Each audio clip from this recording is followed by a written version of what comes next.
Top quality और consistent performance के लिए सिर्फ सिल्वर पंप। टॉप क्वालिटी और कंसिस्टेंट परफॉर्मेंस के लिए सिर्फ सिल्वर पंप, नाम याद रखना। तर म्हणजे तुम्ही बघताय गेले काही महिने जेव्हापासून नितेश राणे मंत्री झालेले आहेत आणि त्याचा ते गैरवापर करत आहे आणि दंगलखोर वक्तव्य करण्यात ते एक नंबर माहीर आहेत। त्याच्यामुळे ह्या अशा दंगलखोर वक्तव्य करणारा मंत्री खरं म्हणजे या सरकारमध्ये नको असावा अशी सगळ्यांची भावना झालेली आहे आणि त्यांचे सगळेजण राजीनामा मागत आहेत आणि आम्ही ह्याच्यापुढे जर अशी वक्तव्य केली तर खरोखरच रस्त्यावर उतरून राजीनामा मागावा लागेल।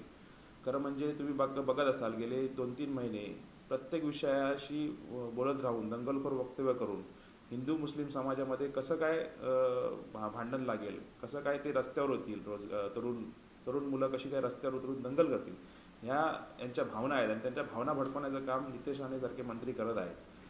खरं म्हणजे त्यांना तुम्हाला माहिती आहे की 2014 सालच्या आधी ज्यावेळी राणे कुटुंब ह्या पालकमंत्री म्हणून नारायण राणे होते त्यावेळी हा जिल्हा असंवेदनशील जिल्हा म्हणून सगळ्या महाराष्ट्रामध्ये बघितलेला होता, सगळ्यांनी म्हटलेलं होतं असंवेदनशील जिल्हा म्हणून। तसंच आजही ही तीच परिस्थिती आहे। 2014 नंतर जेव्हा राणे कुटुंब या पदावरून उतरलं त्यावेळी हा जिल्हा खूप शांततामय झाला होता आणि आज परत एकदा राणे कुटुंबाचं वर्चस्व आल्यानंतर हा जिल्हा असंवेदनशीलकडे जातो आहे। खरं म्हणजे मनाई आदेश किती वेळा या जिल्ह्यामध्ये लागतो आहे या दंगलखोर वक्तव्यामुळे हे बघण्यासारखी गोष्ट आहे।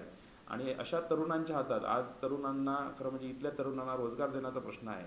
इथल्या तरुणांची जी ठेकेदारीची बिलं आहेत, जे बेरोजगार तरुण फिरतायत त्यांच्या हातात काम देण्याऐवजी रोजगार देण्याऐवजी त्यांच्या हातात दगड देण्याचं काम असले मंत्री करणार असतील तर त्यांचा राजीनामा मागण्याची गरजच आहे खरं म्हणजे।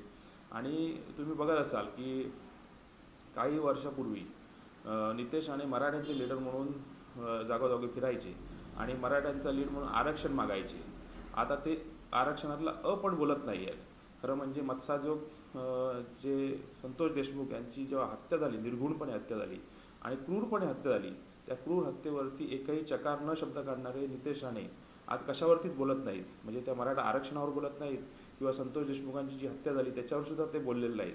म्हणजे आता त्यांनी मराठ्यांचं नेतृत्व सोडून पेशवाईंचं नेतृत्व घेतलं आहे अशी ही भावना होते आणि पेशवाईंचे ते गुलाम झालेले आहेत आता।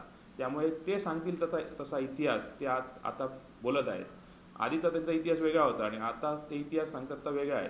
असे जातीय तेढ निर्माण करणारा इतिहास ते सांगतायत। खरं म्हणजे शिवाजी महाराजांच्या काळात खरं म्हणजे स्वराज्य निर्माण झालं आणि स्वराज्यामध्ये सगळे जातीबंधू असतील, मुस्लिम पण असतील, ते एकजोगाने स्वराज्यासाठी लढलेले होते आणि त्यामुळे अशा वक्तव्य करणाऱ्या आमदाराला खरोखरच ह्या सरकारमध्ये ठेवू नये अशी लोकांची भावना झालेली आहे। आणि याच्या पुढे जर नितेश राणेंनी अशीच वक्तव्य करत राहिले तर आम्ही रस्त्यावर उतरून ह्यांचा राजीनामा मागू हे नक्की तुम्हाला सांगतो।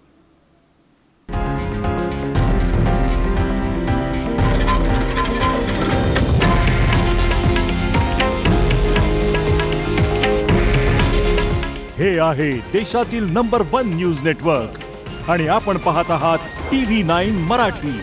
काळजी तुमची, हित महाराष्ट्राचं।